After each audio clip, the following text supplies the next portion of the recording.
तो जैसे कि हम 300 plus previous year question solve कर रहे हैं यहाँ पे, उसी सीरीज़ में आगे कंटिन्यू करते हैं।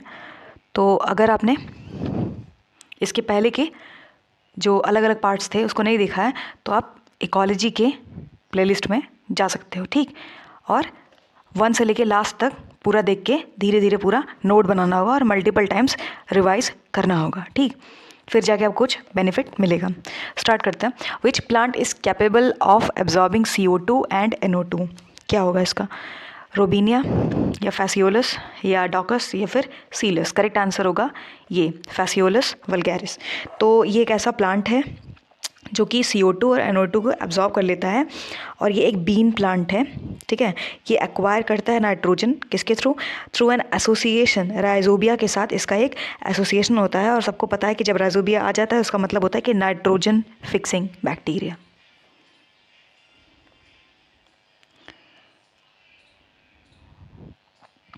Which of the following is not? तो क्वेश्चन पढ़ते वक्त नॉट वगैरह थोड़ा ध्यान से।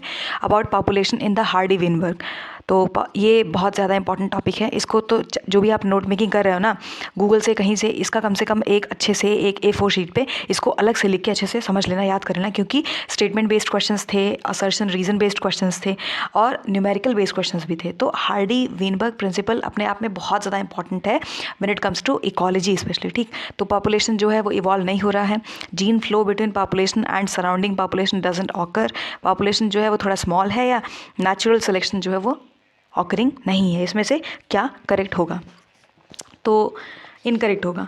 रॉन्ग पूछा है तो यहाँ पे यही होगा, क्योंकि हार्डी विनबर्ग इक्विलिब्रियम की बात करी जाए तो ये एक ऐसा प्रिंसिपल है जिसके अकॉर्डिंग जो जेनेटिक वेरिएशन होते हैं वो एक पॉपुलेशन के अंदर वो क्या करेंगे, कांस्टेंट रहेंगे from one generation to the next one और in the absence of disturbing factors.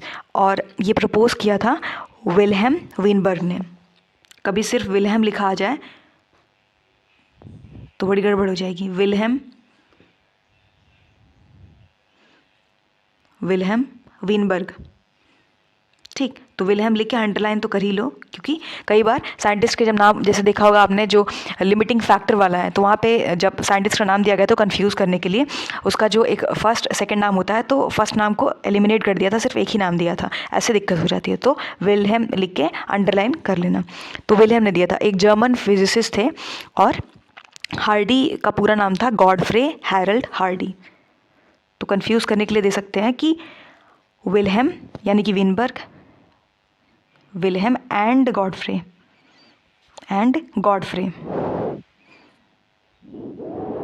GOD है, गॉडफ्रे। तो देखो विल्हेम विनबर्ग हैं, वो जर्मन थे, और गॉडफ्रे हैरल्ड हार्डी ये ब्रिटिश मैथमेटिशियन थे, ठीक।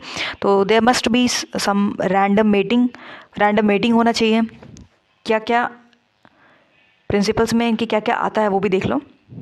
There must be number 1 random mating, number 2 no mutation, ये आप पढ़ते आ रहे हो बहुत पहले से, वही चीज़ है, रिपीट किया जा रहा है। No mutation, no migration, number 3 no migration, and number 4 no natural selection, and number 5 a large sample size. तो यहाँ पे स्मॉल है तो अब इसलिए यही इनकरेक्ट है। नेक्स्ट क्वेश्चन देखते हैं। यहाँ पे है कुछ नाम दिया, लिस्ट 1 लिस्ट 2। चिताल है, बारासिंगा है, सांबर है, हंगुल है। इसके साइंटिफिक नेम्स दिए हैं तो देखते हैं। चिताल का एक्सिस ढूंढो, ये है, ठीक। बारासिंगा का डाउलिसिल ढूंढो, ये है, डुआसेलिम जो भी। सांबर ढूंढो, यहाँ पे सर्वस यूनिक कलर कहीं है, ये है यूनिक कलर। हंगुल, ये इलेफस ढूंढो, ये है। कुछ ट्रिक बना के याद कर सकते हैं, फॉर एग्जांपल हेलो करके याद कर सकते हैं, या हंसी करके याद कर सकते हैं। तो गाना ना इलाही इलाही करके, तो ऐसे करके याद कर सकते हैं, इसका ये हो जाएगा। और सांबर का यूनिक कलर है तो ऐसे सोच लेते हैं कि सांबर है और एक ही कलर से पूरा सांबर दिख रहा है, ये ट्रिक हो सकता है। बारासिंगा में ये है तो इसका तो कुछ बनने से रहा। बैड बारहसिंगा करके याद कर सकते हैं, तो हो सकता है याद रह जाए। और ये चिताल है तो एक्सिस एक्सिस, इसका तो रटना ही पड़ेगा। तो आप कोई भी ट्रिक बना के, कोई निमोनिक्स कुछ भी, पर हाँ ये रहे कि मतलब भूलना नहीं चाहिए। तो एक बार फिर से मैच देख लो कि इसका आ जाता है एक्सिस एक्सिस, बारहसिंगा का आ जाता है ये, और सांबर का यूनिकलर यूनिकलर। तो आप कॉपी में जहाँ नोट कर रहे हो नोट कर लो, पॉज करके। यहाँ पे ये, यहाँ पे ये, और यहाँ पे ये, ठीक।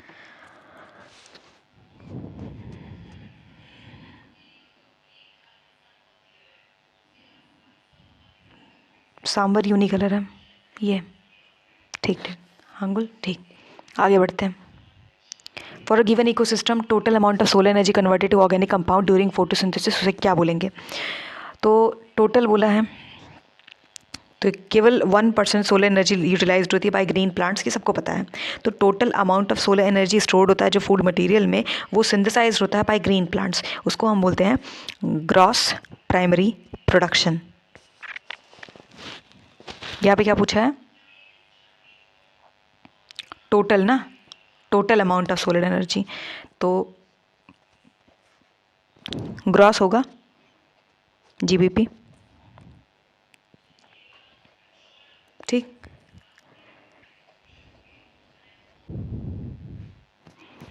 तो यहाँ पे करेक्ट आंसर होगा gross primary productivity.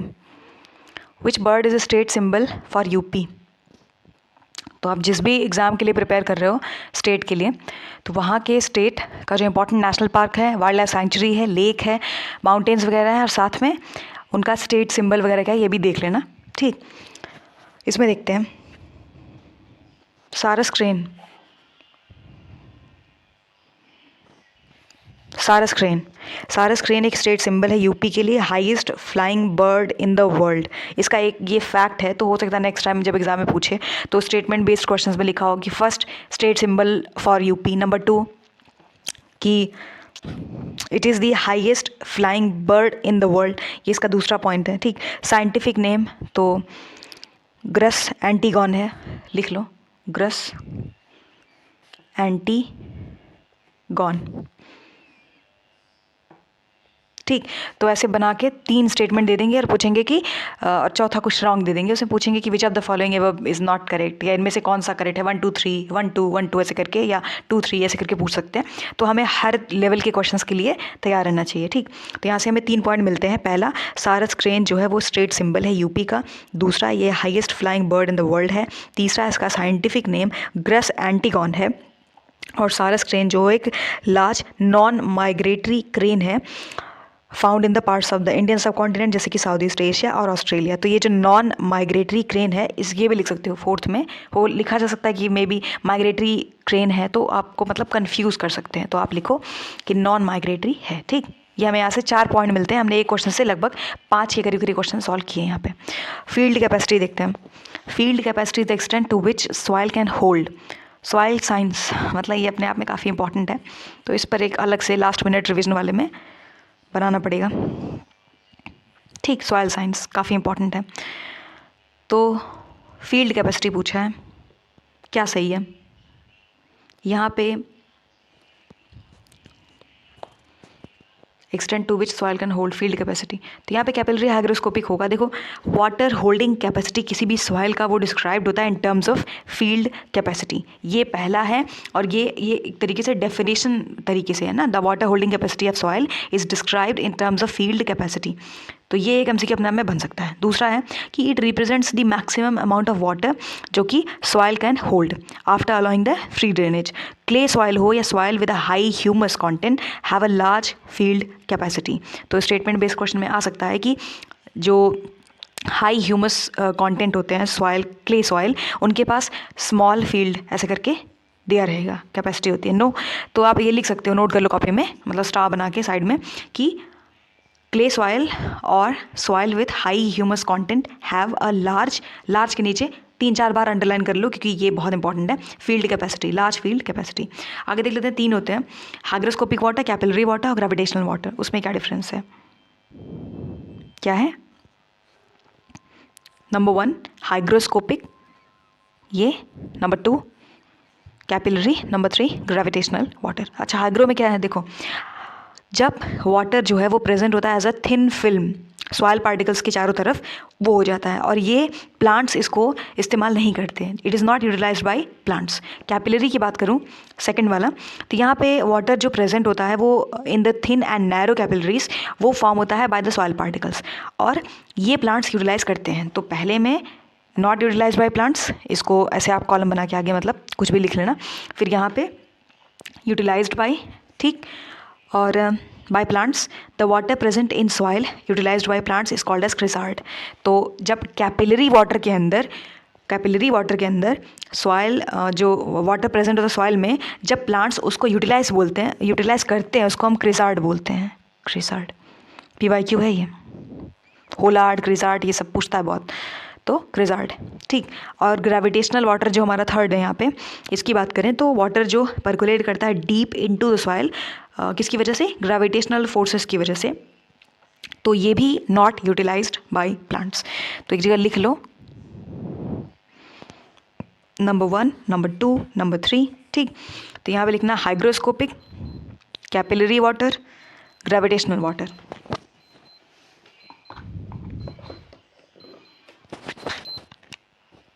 Capillary water, तो यहाँ पे लिख लेना कि जो हाइग्रोस्कोपिक है वो नॉट यूटिलाइज्ड बाय प्लांट्स, और जो ग्रेविटेशनल है नॉट यूटिलाइज्ड बाय प्लांट्स, लेकिन जो कैपिलरी है यूटिलाइज्ड बाय प्लांट्स। यहाँ से एक बहुत ही अच्छा statement based question, assertion reason based question, या फिर ऐसे ही 1 लाइनर क्वेश्चन बड़े आराम से बनाया जा सकता है। कंफ्यूज करने के लिए लिख दें क्योंकि तीनों में होता है ना, तीनों यूटिलाइज्ड बाय प्लांट्स, तो ऑब्वियसली ये इनकरेक्ट होगा, इसलिए इस पर थोड़ा ध्यान दे लेना। द टर्म एक्वाकल्चर मीन्स क्या होगा? Inland fisheries, aspergillosis, marine fisheries, both A and C. तो इनलैंड तो होगा ही होगा, मरीन भी होगा, तो हम डी के साथ जाएंगे। एक्वाकल्चर इन्वॉल्व करता है जैसे कि production of useful aquatic plants और एनिमल्स, जैसे कि फिशेज हैं, प्रॉन्स हैं, श्रिम्प्स हैं, लॉबस्टर्स हैं, क्रैब्स हैं, मॉलस्क्स, ये सब का प्रॉपर यूटिलाइजेशन होता है। और प्रोडक्शन ऑफ फिशेस को हम बोलते हैं प्रोडक्शन ऑफ फिश, वो क्या है? PC कल्चर, ठीक। ये एक फैक्ट है, कई बार ऐसे मैच करके आता है, मैच द फॉलोइंग में, जैसे age of mammal, age of fishes वाला नहीं था, वैसे ये भी आता है कि प्रोडक्शन ऑफ फिशेस क्या होता है, और रिवोल्यूशन वाला भी क्वेश्चन बहुत आता है, प्रोडक्शन ऑफ फिशेस क्या होता है, और जो अलग अलग मतलब होते हैं जहाँ पे वो सब, फिर रिवोल्यूशन वाला भी आता है। इनलैंड फिशरी जो है वो डील करता है fisheries aspect of water other than marine water. Marine fishery जो होता है वो डील करता है fishery aspect of sea water, ठीक। एस्परजिलोसिस एक डिजीज़ है ह्यूमन लंग का, तो क्योंकि यहाँ पे PYQ आप देख रहे हो, नेक्स्ट टाइम ऑप्शन से भी क्वेश्चन बनाते हैं, तो इसको इग्नोर मत करना, लिख लो, ये लिख के आगे ब्रैकेट में, ये लंग डिजीज़ है और ह्यूमन का ही, ह्यूमन लंग का डिजीज़ है, ठीक। लिखा होगा किडनी का डिजीज़ है, तो मतलब ऑब्वियसली अब आपको पता रहेगा, ठीक है। Which of these is an example of of a plant adapted to highly saline coastal condition, इसमें से क्या सही है? सोनेरेशिया एसिडा, टैक्सस, एनाकार्डियम, नीटम। तो इसी के साथ हम जाएंगे, इसमें पूछा है हाईली सलाइन कोस्टल कंडीशन में कौन से प्लांट है जो अडाप्ट कर लेते हैं। सोनेरेशिया एक एग्जांपल है plant adapted to highly saline coastal condition, ये हेलोफाइटिक प्लांट है।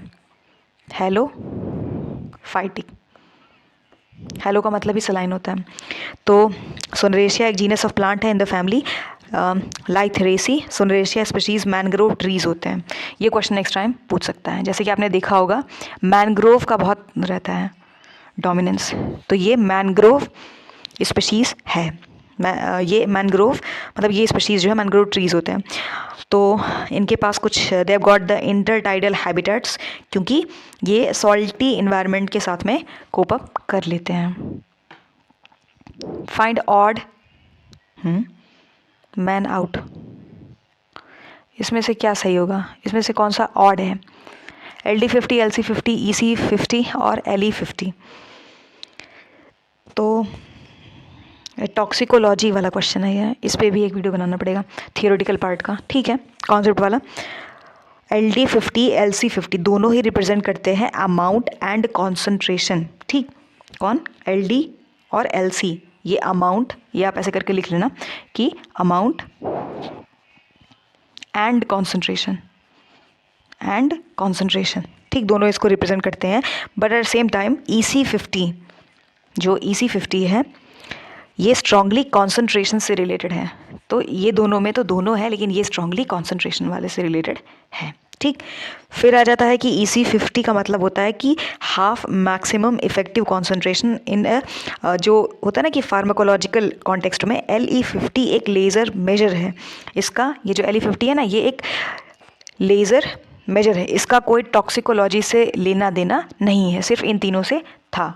तो यानी कि टॉक्सिकोलॉजी भी आपको पढ़ना पड़ेगा, वहाँ से क्वेश्चंस आए हैं। यहाँ पे करेक्ट आंसर क्या होगा? ऑड पूछा है, ऑड, ये तीनों रिलेटेड हैं। अगर ये अमाउंट, कॉन्सेंट्रेशन बोथ, ये सिर्फ कॉन्सेंट्रेशन, तो यही तो ऑड हुआ, तो ऑड ये हो जाता है।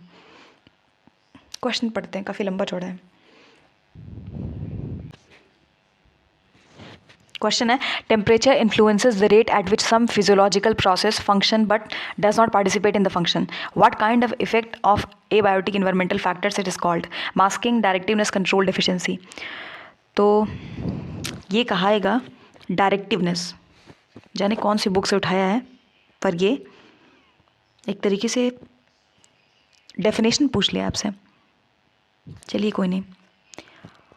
एबायोटिक से रिलेटेड है, इतना याद रख लेना। एबायोटिक, बायोटिक नहीं है।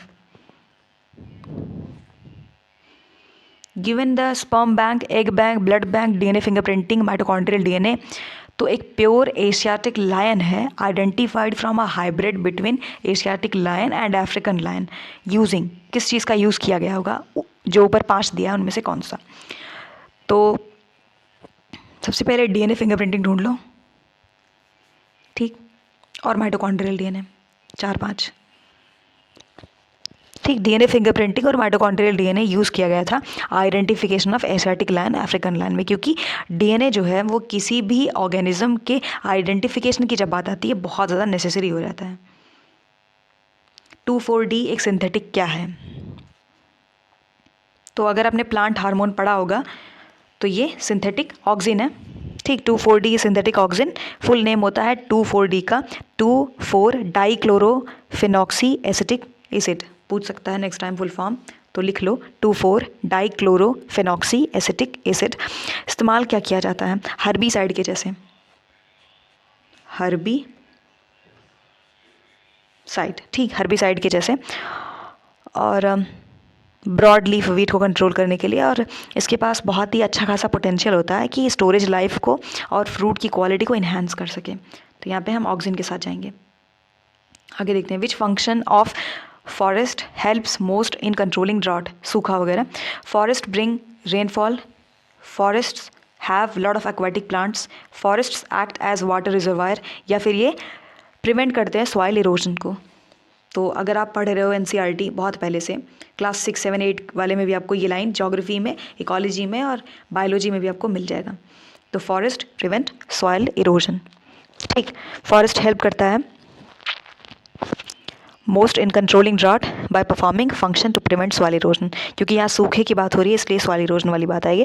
फॉरेस्ट क्या करते हैं कि वो soak up the excess rain water, preventing the run off, और जो डैमेज होता है फ्लडिंग की वजह से, बाढ़ वगैरह आ जाता है, उससे बचाते हैं हमको by releasing water in the dry season. और फॉरेस्ट जो है वो हेल्प करते हैं when it comes to providing clean water, तो साफ़ सुथरा पानी मिले, इसके लिए फॉरेस्ट जगह से रिस्पॉन्सिबल है, और ये जो है सूखे से बचाते हैं हम। आगे देखते हैं, soil salinity is measured bye, किससे? तो पोटोमीटर, देखो ये T है ना, तो एक ट्रिक्स याद कर लो। पोटो का मतलब होता है कि ये यहाँ पे ट्रांसपिरेशन की बात हो रही है, T फॉर ये और T फॉर ट्रांसपिरेशन, तो ट्रांसपिरेशन होता है, ठीक। ये हो जाता है, ये इंपॉर्टेंट है, PYQ भी है, तो लिख लेना पोटोमीटर डैश ट्रांसपिरेशन के लिए होता है। अच्छा, ये ट्रांसपिरेशन के लिए होता है, इसलिए इसको हम ट्रांसपिरोमीटर या ट्रांसपायरोमीटर भी बोलते हैं। तो इसका दूसरा नाम क्या है पोटोमीटर का? ट्रांसपायरोमीटर, ठीक। यहाँ हमें पहला क्वेश्चन मिल जाता है। दूसरा है कि दूसरा है कि जो सॉइल सैलिनिटी है इज़ मेजर्ड बाय, तो ये है कैलोरी। कंडक्टिविटी मीटर ढूंढो, ये कंडक्टिविटी मीटर, तो हमें इसका आंसर यहाँ पे मिल गया डी है। पोरोमीटर किस लिए होता है वो जान लेते हैं। ये मेजर करता है स्टोमेटल कंडक्टेंस या ऑब्स्ट्रक्शन, तो लिख लेना कि पोरोमीटर डैश करके it measures the stomatal conductance या फिर ऑब्स्ट्रक्शन। और कैलोरीमीटर की बात करूँ तो ये क्या करता है, कैलोरीमीटर है, ये क्या करता है, device use to measure the absorbance of particular wavelength. तो ये तो नहीं पूछेंगे उतना, लेकिन ये जो ट्रांसपिरेशन है और ये जो है मतलब स्टोमेटल कंडक्टेंस है और ये soil salinity is measured by conductivity meters, बहुत ज़्यादा इंपॉर्टेंट है, बहुत बार पूछता है। व्हाट इज़ जीनोबायोटिक, इसमें से क्या होगा।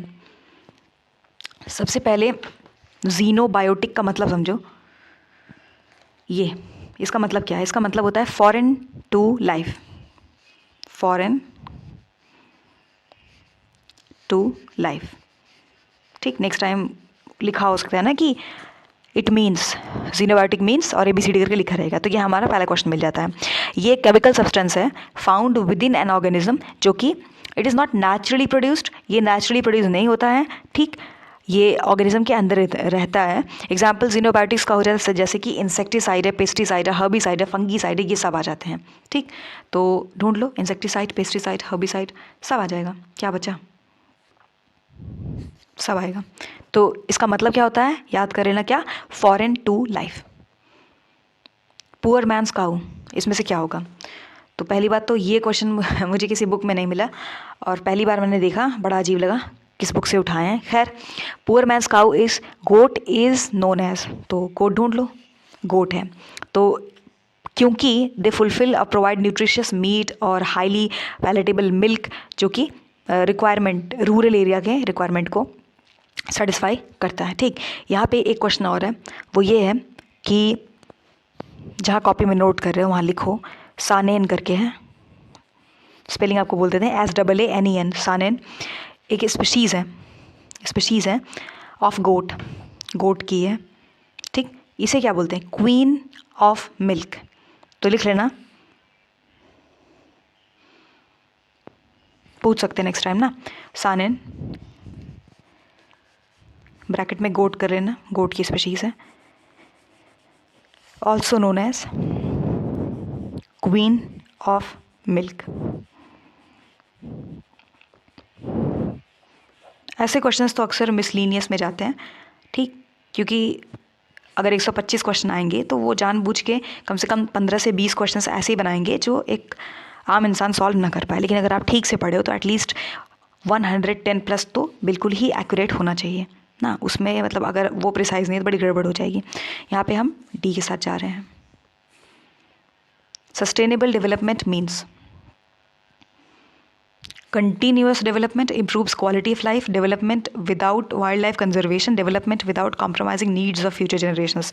तो sustainable का मतलब ही होता है कि जो sustain कर पाए, तो D के साथ जाएंगे, development without compromising the needs of future generations। ठीक, तो ऐसा डेवलपमेंट हो तो ठीक रहे। Monoclimax theory of climax community was proposed by, यहाँ पे क्या होगा, तो चैम्पियन या क्लीमेंट, ट्रांसली या विटाकर। तो मोनोक्लाइमेक्स थ्योरी है तो हम इसके साथ जाएंगे, क्लीमेंट के साथ। ठीक, और ईयर था 1916, अंडरलाइन कर लेना। According to this theory every region has one climax community towards all the communities are developing. तो क्लाइमेट जो है वो एक डिटरमाइनिंग फैक्टर था वेजिटेशन के लिए, और जो क्लाइमेक्स था किसी भी एरिया का वो एक सोलिडी एक फंक्शन था क्लाइमेट का। Disease caused by use of chemical fertilizers, तो सबसे पहले देखते याद आना चाहिए कि मिनामाटा का मतलब ही क्या है, मर्करी। ठीक, ये तो ये होगा मेथ हीमोग्लोबिन, देखो। और इसका दूसरा नाम क्या है, ये तो कैडमियम है, इसका दूसरा नाम,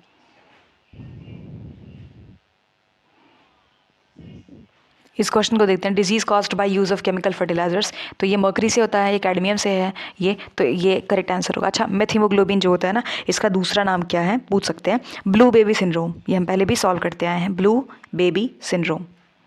ठीक, ब्लू बेबी सिंड्रोम कंडीशन, इसमें होता क्या है कि जो feeding the infants with a baby formula. तो उसमें होता है क्या, वही जैसे नाइट्रेट वगैरह से पोल्यूटेड रहता है वाटर, तो उसी की वजह से हो जाता है। ये एक ब्लड डिसऑर्डर है, इंपॉर्टेंट लाइन है, ठीक। ये एक ब्लड डिसऑर्डर है, ब्लड डिसऑर्डर, जिसमें कि abnormal amount of methaemoglobin produced हो जाते हैं, ठीक। और मेथ हीमोग्लोबिन एक फॉर्म ऑफ हीमोग्लोबिन ही होता है। तो ये RPSC लेक्चरर का जो एग्ज़ाम हुआ था वहाँ पे ये क्वेश्चन पूछा था, और सबके सब PYQ हैं। जैसे अभी हमने जो ये क्वेश्चन देखा ना, ये गोट वाला, तो ये दिल्ली SSB PGT 2015 का क्वेश्चन है। सेम है जीनोबायोटिक वाला, ये PGT का है, 2004 का क्वेश्चन है। तो कुछ क्वेश्चंस मोस्ट रिपीटेड थे। खैर,